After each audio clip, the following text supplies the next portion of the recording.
Hujambo mtazamaji popote ulipo, hii ni Mizizi ya Habari. Tuna mengi tumekuandalia, lakini kwanza vidokezo.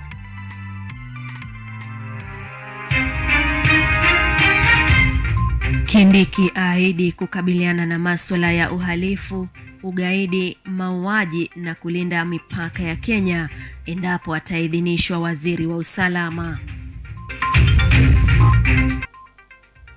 Afueni kwa Jumwa, familia iliyomshtaki kwa mauaji ikiomba kesi iondolewe kotini ili watatue nje ya mahakama. Hospitali ya Nairobi West yafanya upandikizaji wa uboho wa kwanza Kenya, tutakueleza zaidi. Na Rais Ruto azindua mradi wa nyumba za bei nafuu Kajiado, akiahidi ujenzi wa nyumba 200,000 kila mwaka.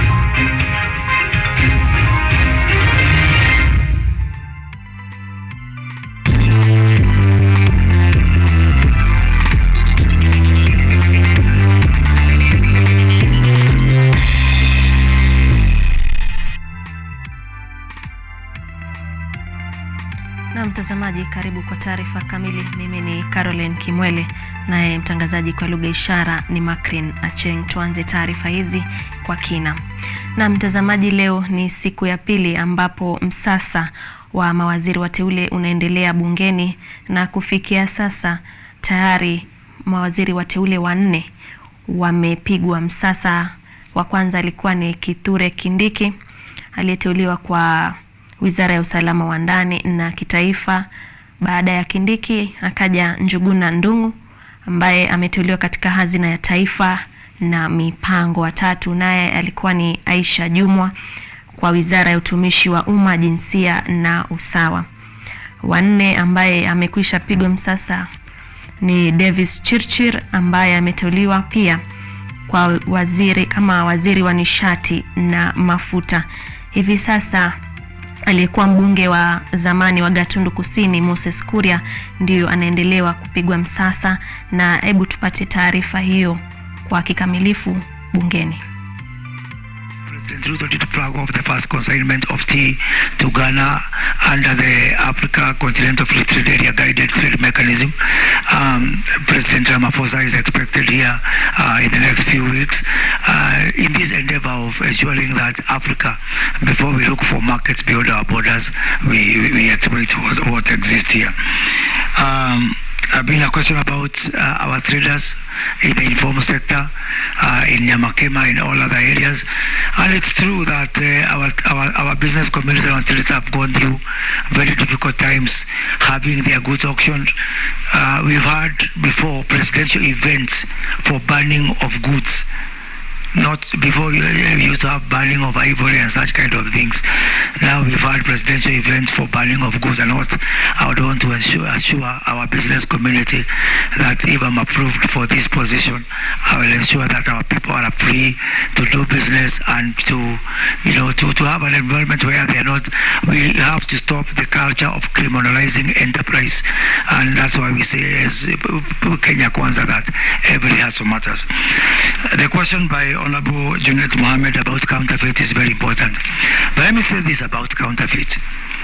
If I have had this discussion with our anti-counterfeit agency, I would wish that the efforts we extend to fight counterfeit is for protecting local manufacturers. And if I'm approved for this position, I'll do everything possible to protect local manufacturers. We have to grow our manufacturing. Our current GDP contribution from manufacturing is 7.5%. This is not acceptable, and it is my endeavor to see this grow to 20%. So in doing this, we have to protect our local manufacturers. Now, does our current effort of fighting counterfeit protect local manufacturers? Yes and no. In most cases, you will find that our fight against counterfeit is for protecting holders of IP for imported goods, not for local manufacturing.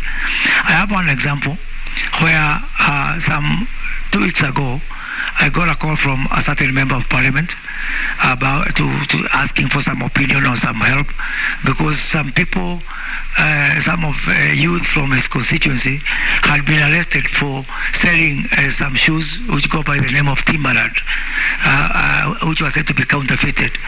And I was wondering, and I had to ask my son, because I'm not very conversant with this brand, how would I know, as a cabinet secretary nominee even, genuine Timberland, which is not manufactured here in Kenya, and imported Timberland?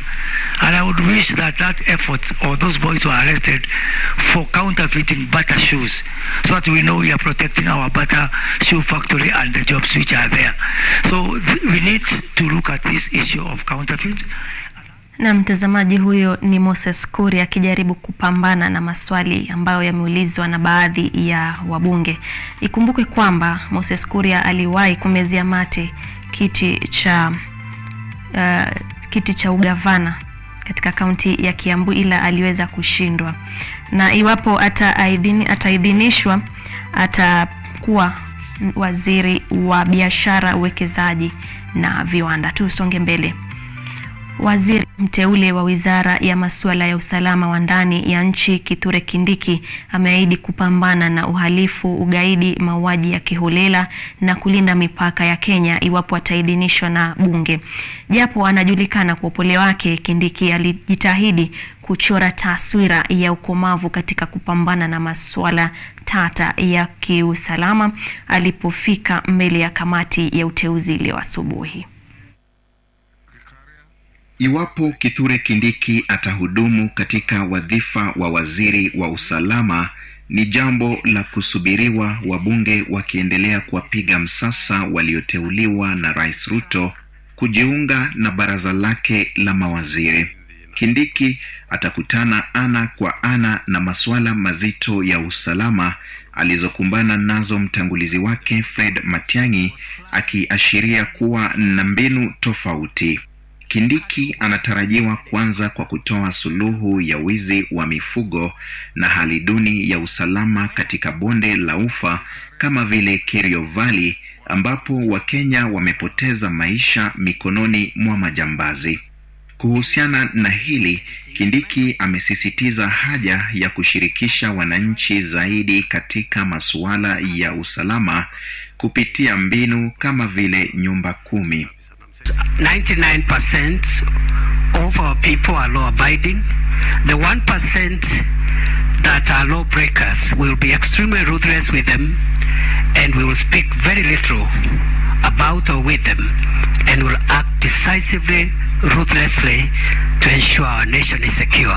Just yesterday, when I was undertaking this very important national duty, I received a text that criminals from my neighboring constituency, that is Tiati, ambushed herders, injured one person, and drove away with cattle. As if that was not enough, the criminals continue to be bolder by the day. This morning, they attacked again. As we speak, they have killed one person. Kenya na Uganda yanapigania umiliki wa kisiwa cha Migingo. Kenya pia ina mgogoro na Somalia kuhusu sehemu ya Bahari Hindi inayokisiwa kuwa na mafuta. Yote haya yakitishia usalama wa mipaka ya Kenya. Pia ameahidi kutilia mkazo ubora wa afya ya kiakili kwa maafisa wa polisi na jeshi. I intend to equip, expand and fully capitalize the wellness and counseling unit, which I intend to link with the soon to be established Kenya Police Hospital, the Kenya Police Service Hospital and the Kenya Prison Service Hospital. Vile vile, seneta huyo wa kitambo wa Tharaka Nithi amesema kuwa nguvu itatumika kuzima uhalifu, ila haki za kibinadamu hazitakiukwa. A case has been made that violence is not an option, and I agree. But it's one of the options. It's one of the options. It's not the only option, but it's the one of the options. Because what language are you going, what discussion are you going with a criminal who has stolen 100 cows from an innocent person and is hiding in a gorge? What is he doing in a gorge in the first place? Hali kadhalika, Kindiki amedokeza kuwa idara yake haitachukua misimamo ya kisiasa, akisema ana uhusiano mwema na naibu wa rais Rigathi Gachagua licha ya kumezea mate nafasi anayoshikilia kwa sasa Rigathi Gachagua. Dennis Omondi, runinga ya KU. Aliyekuwa gavana wa Benki Kuu ya Kenya CBK Profesa Njuguna Ndung'u hii leo pia amefika mbele ya kamati ya uteuzi kwa minajili ya kupigwa msasa. Hii inajiri baada ya uteuzi wake na Rais Ruto kama waziri wa hazina ya taifa na mipango, akikabiliwa na maswali magumu kuhusu mipango yake ya kufufua uchumi uliodorora.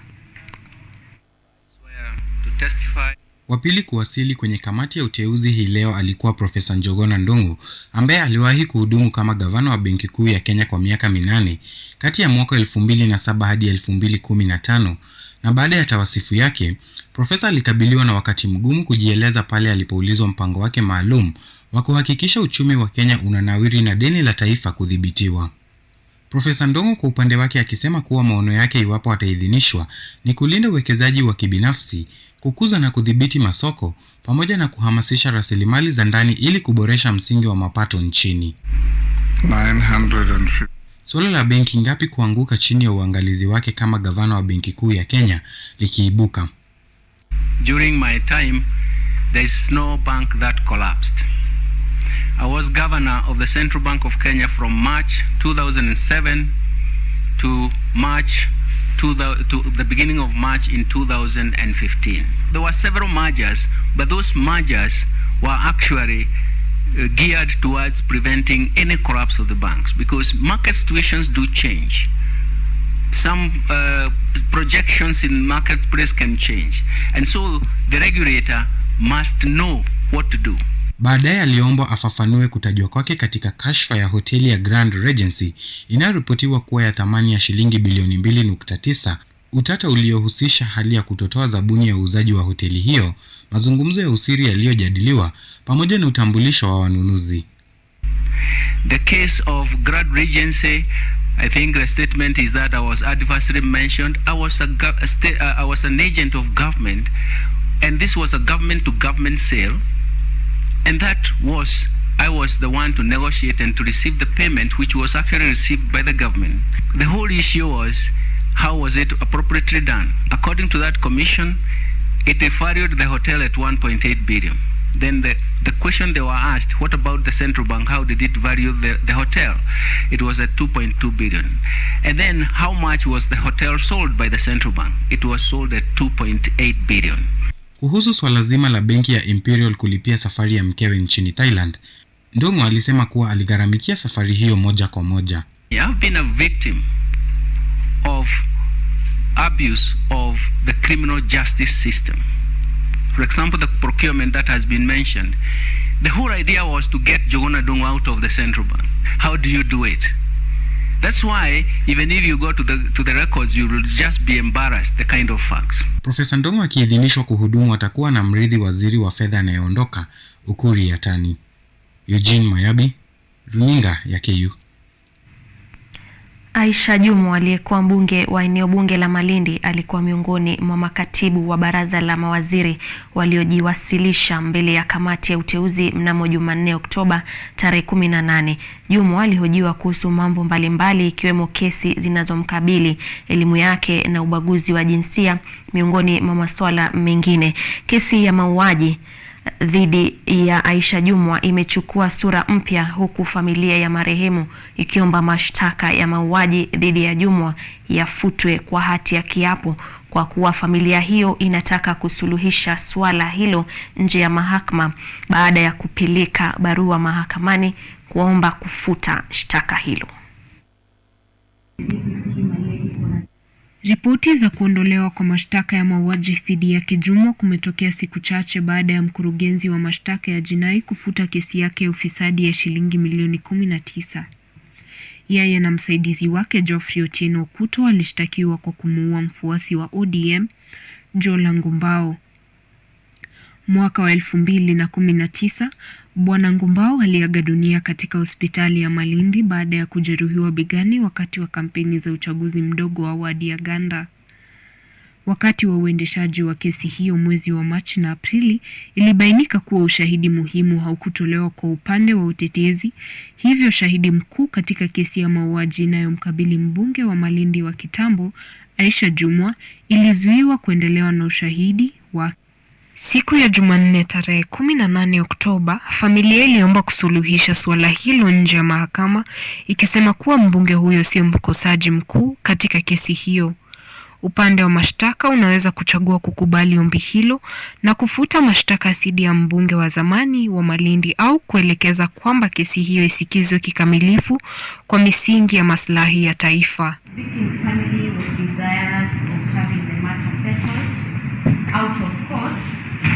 Considering that the second accused was not the principal offender in this matter.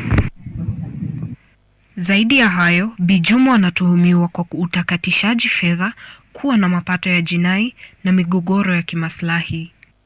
Mwisho wa Septemba, Rais William Ruto alimteua Aisha Jumwa kushika wadhifa wa waziri wa utumishi wa umma na jinsia, na leo amekutana na kamati ya kupiga msasa ufaafu wake kuwa waziri. Nikiripotia runinga ya KU, mimi ni Susan Wayaki. Na mtazamaji, sasa tupate pumziko fupi, tunarudi.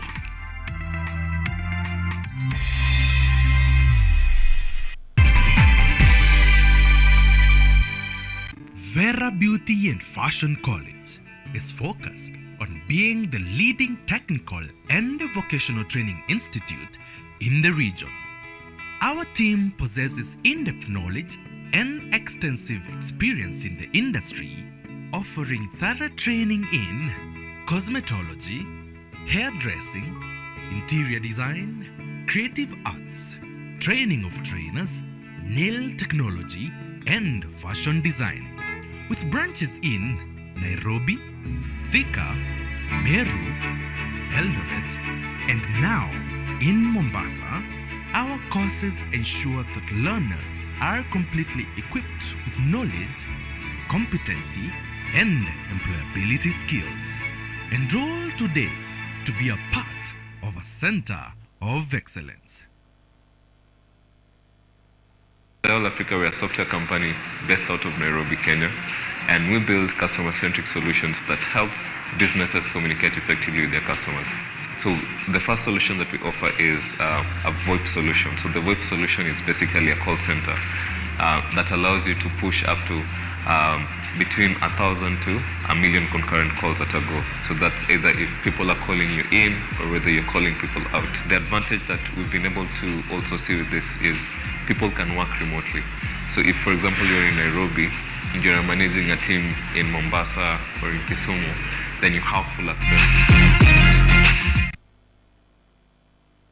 The percentage in which government is giving opportunities to this specific type of groups under the AGPO, like what percentage has the government given? No, but like I said, you see, when a budget is done for every year, every ministry will be able to place their budget for it. But whatever is given to them, 30% of the budget for that ministry is dedicated to AGPO. 30%. So if let's assume, for instance, that a ministry is given 2 billion, for instance. Now, 30% of 2 billion would be about 600,000? 600 million. That will be dedicated to AGPO.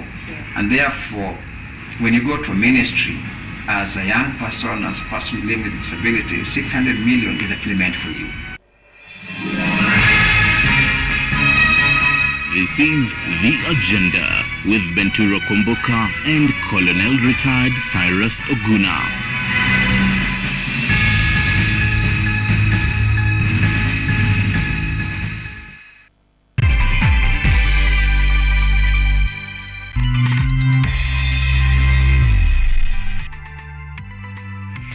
Asante sana mtazamaji kwa kuendelea kutazama Mizizi ya Habari. Kumbuka kutufuatilia katika mitandao yetu ya kijamii. Hospitali ya Nairobi West imeweka Mkenya kwenye ramani ya kimataifa baada ya kufanya matibabu ya upandikizaji wa uboho ya kwanza kabisa nchini. Hii inatarajiwa kuleta afueni kwa Wakenya wengi ambao wanasafiri nchi za nje kutafuta matibabu kugharimu kati ya shilingi milioni 2.5 hadi shilingi milioni 3.5. Hospitali ya Nairobi West imeingia kwenye kumbukumbu ya historia kuwa hospitali ya kwanza kabisa nchini kutoa matibabu ya upandikizaji wa uboho, hii ikiwa afueni kwa Wakenya wengi wanaosafiri nchini India kutafuta matibabu. I would be happy to announce at this particular moment that we have transplanted our first patient with bone marrow. So the whole idea behind bone marrow transplant is to actually take out or obliterate all the abnormal cells and replace them with normal functioning cells. Mgonjwa wa kwanza kupokea matibabu ana umri wa miaka 55. Alianza kupokea matibabu tarehe 10 Oktoba mwaka huu na anatarajiwa kukamilisha matibabu yake hivi karibuni. And she is doing extremely well, probably to be released in the hospital in the next 1 to 2 days. Mkurugenzi mkuu wa tiba hospitalini humo Andrew Kanyigachi anasema kwamba itamgharimu Mkenya takriban shilingi milioni 2.5 hadi milioni 3.5 kupokea huduma za tiba, gharama ambayo anasema ni afadhali ukilinganisha na gharama ya tiba ughaibuni. That's one of the things we are considering, because we have been saying that these people have been traveling to India or to other countries, of course at a substantial cost, and of course it's a kind of loss to a foreign exchange or exchequer. Upandikizaji wa uboho husaidia seli za shina zenye afya zinazounda damu ndani ya mwili ili kuchukua nafasi ya uboho ambayo huzalisha seli za damu zenye afya. Hospitali ya Nairobi West imekuwa kieleleza. Matarajio ya Wakenya wengi ni kwamba hospitali zingine zitafuata mkondo huu. Auma Evans, runinga ya KU, Nairobi. Shukran sana Auma Evans kwa taarifa hiyo. Kwingineko, Rais William Ruto hii leo amezindua mradi wa ujenzi wa nyumba za bei nafuu eneo la Ongata Rongai, kaunti ya Kajiado. Hafla hiyo imehudhuriwa na viongozi mbalimbali akiwemo gavana wa kaunti hiyo Joseph Ole Lenku pamoja na waziri wa uchukuzi, ujenzi na viwanda James Macharia. Mapema hii leo Rais William Ruto ameongoza uzinduzi wa mradi wa nyumba za bei nafuu eneo la Ongata Rongai, kaunti ya Kajiado. Hii ikiwa ziara yake ya kwanza kaunti hiyo tangu apishwe kuwa rais. Kiongozi wa taifa alichukua fursa hiyo kuipongeza kampuni ya ujenzi ya Kings kushirikiana na serikali ya kaunti pamoja na ile ya kitaifa katika kuimarishwa kwa mradi huu, huku akizitaka kampuni zingine za kibinafsi kufuata mkondo sawia. Hata kama hii project ni private kati yao na wale walipatiana ardhi hii, serikali ya Kenya itasimama na wao kuwatafutia wale watakaoishi katika hizi nyumba. Halikadhalika, Rais Ruto aliahidi kwamba serikali itawekeza fedha za kutosha katika mradi huu kuhakikisha nyumba 200,000 zenye bei nafuu zinajengwa kila mwaka katika kaunti zote 47. Excellency, you made sure that as you support developers, you have not left the people, the consumers, who you take over those housing units. Hata hivyo, mjadala wa swala la takamaji ambalo ni donda sugu kwa wakazi wa Kajiado haukuepukwa, huku Rais Ruto akiagiza mamlaka husika kushirikiana na serikali ya kaunti hiyo kulitatua. Mambo ya sewage nitaanza kupanga na some of our development partners ndio tuweze kupata sewage system ya hapa Ongata Rongai. Akihutubia kikao cha bunge la pamoja la bunge la kitaifa na lile la seneti tarehe 29 mwezi Septemba, Rais Ruto alitetea mradi huu huku akiahidi kujitolea kwa serikali katika kuifanikisha. Shadrack Simiyu, runinga ya KU.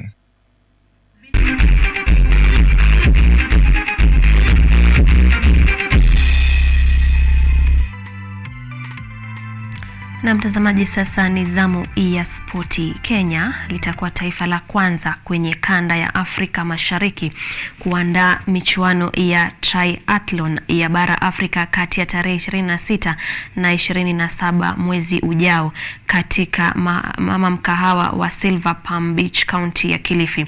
Huu utakuwa mkondo wa 9 wa michuano hii na tayari umevutia mataifa 9 ikiwemo Afrika Kusini, Namibia, Zimbabwe, Mauritius, Misri, Morocco, Uganda, Rwanda na Tunisia. Kamati ya Olimpiki nchini tayari imetia kitita cha $927,000 kwenye juhudi za kutimiza bajeti ya milioni 24.6 zinazohitajika kuandaa michuano hii. Mweka hazina wa shirikisho la triathlon nchini Romelo Kila alipokea nakala ya cheki hii na amesema kuwa ni jambo la kujivunia kwa Kenya kupewa wajibu wa kuandaa michuano hii. Karim Benzema ni Mfaransa wa 5 kuwahi ubingwa wa mchezaji bora wa kandanda na shirikisho la Ballon d'Or baada ya kufunga mabao 44 katika michuano 46 aliyoshiriki na kuiwezesha Real Madrid kunyakua taji la klabu bingwa bara Ulaya pamoja na ligi kuu nchini Hispania. Benzema aliwabwaga Sadio Mane wa Bayern Munich na Kevin De Bruyne wa Manchester City.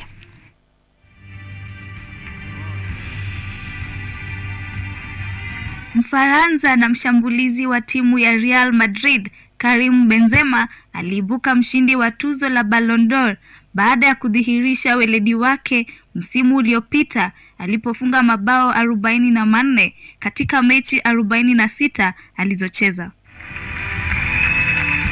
De voir ça devant moi, c'est une fierté. Je repense à Kevin De Bruyne alitajwa kama mchezaji wa kwanza wa Manchester City katika historia kuwahi ibuka kwenye orodha ya wachezaji 3 bora duniani na kuiwezesha City kutajwa kama timu bora mwaka huu.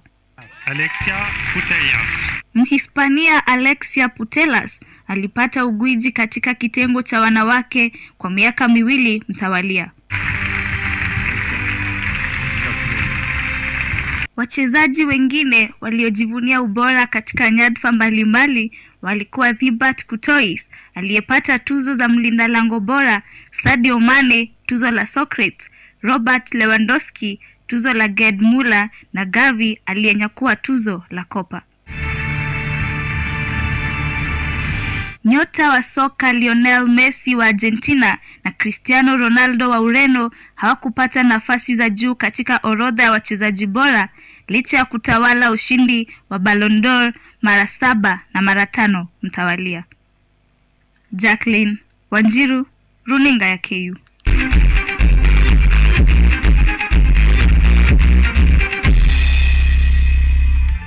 Maji ni hayo tu kwa mizizi ya habari siku hii ya leo. Mengi zaidi ni hapo mwendo wa saa 3 naye Omondi Otieno.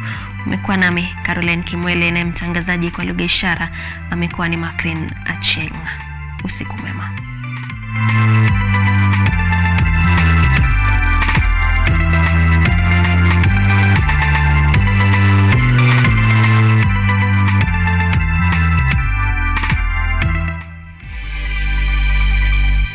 Serikali ya DRC kusema kwamba hakuna nafasi ya mazungumzo